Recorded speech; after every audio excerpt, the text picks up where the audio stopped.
What is up, Sooner Nation? Welcome back to another episode of the Sooner Surge. Before we get started with the video, hit the subscribe button, join up with the Sooner Surge, be a part of what's going on here at the Sooner Surge. Also, make sure and go to the Fan Stop. It's at fanstop.com. And if you use code Surge, you'll get 10% off your first 3 months of the Shirt of the Month Club. Join up. Great looking shirts. You never leave your couch. They show up on your doorstep. It's awesome, awesome thing. Please be a part of it. Let's get started with this video today talking about basketball. OU basketball, as they have had their first player enter the portal for the Yep. offseason in Otega Oweh. And he is officially in the portal. The first of, I would assume, a few, but right now it's just Otega Oweh and Jackson, a guy that last year started off unbelievable and then just faded away. That's right. You talk about his start from last year. He averaged 16 and a half points in non-conference play, Jason, which would have led Oklahoma's team all season if you would have kept that up by more than 4 points per game, which is absolutely incredible. And then when you talk about just the fall off he had in conference play, dipping down to 8.5 points per game, obviously not a very productive conference play, not the conference play he's hoping for. Midway through conference play, he actually lost his starting spot to Rivaldo Soares, which just showed how much he was struggling. And I don't know if it was necessarily written on the wall after he lost his starting spot that maybe just him and Moser weren't seeing eye to eye, or if maybe just he wasn't playing well enough to which he thought he could play, and he maybe felt like he needed a new opportunity. That's why he's transferring. We probably will never really know the true answers to that.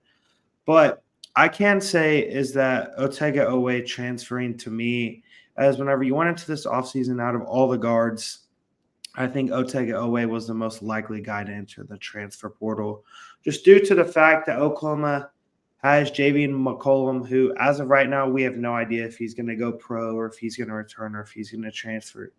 Uzan, if I was going to put my money down, I would expect Uzan to return for a third year to Oklahoma. And then, obviously, they have Oklahoma wanting a transfer portal guard. But do they pursue a transfer guard if Uzan and McCollum return due to the fact that they have Dayton Forsythe, who, in my opinion, is one of the best guards in the country out of high school, who's so underrated. And I would expect Forsythe to come in and have a chance to contribute as a freshman.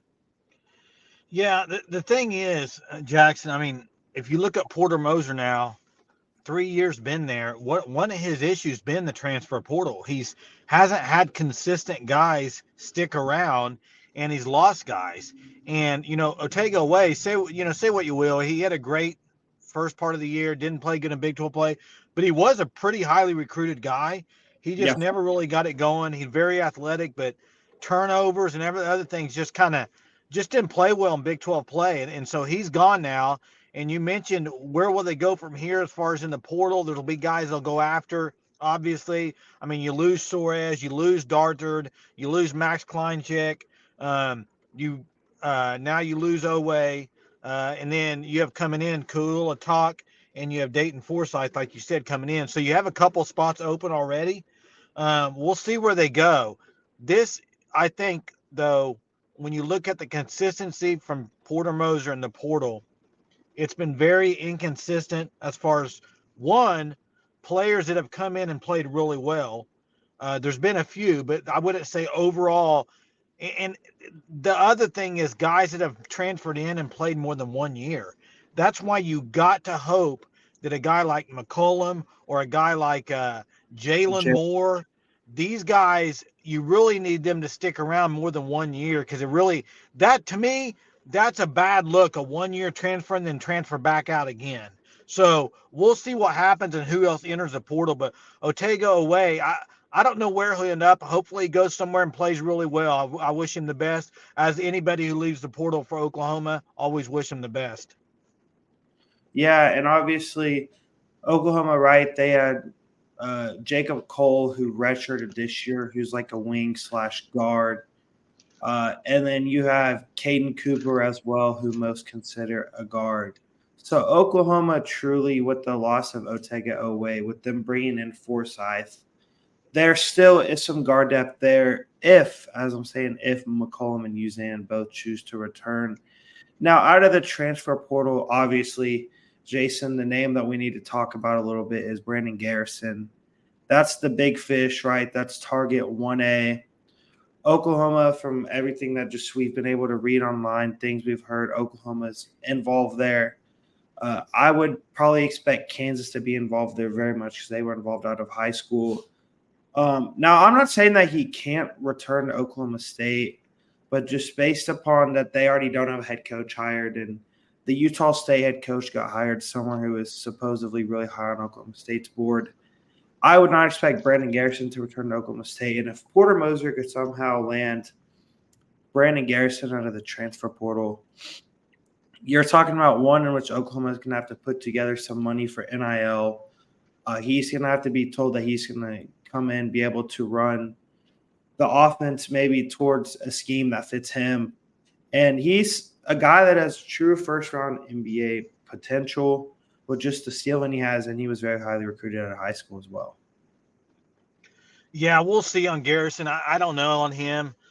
Yeah, obviously that'd be an unbelievable get out of the portal. And the OSU situation is a mess. Okay, that coaching situation is an absolute mess.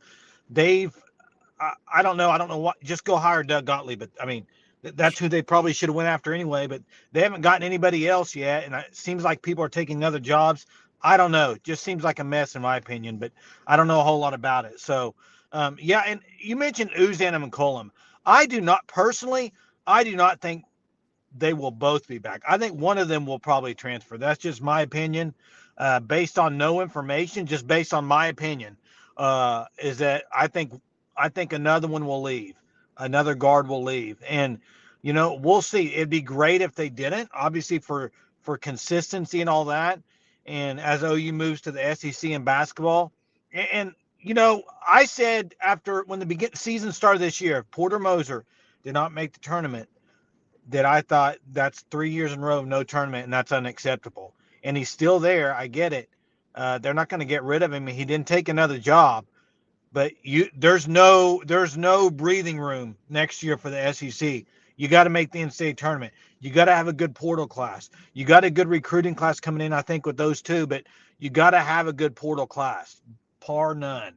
So we'll see where they go from here. Otega Way has entered the portal officially. So we'll see where he ends up. We'll see who else enters the portal, or if anybody else enters the portal, Jackson. Yeah. But I'll tell you this, once we do find out somebody enters the portal, we'll have a video for you to discuss it.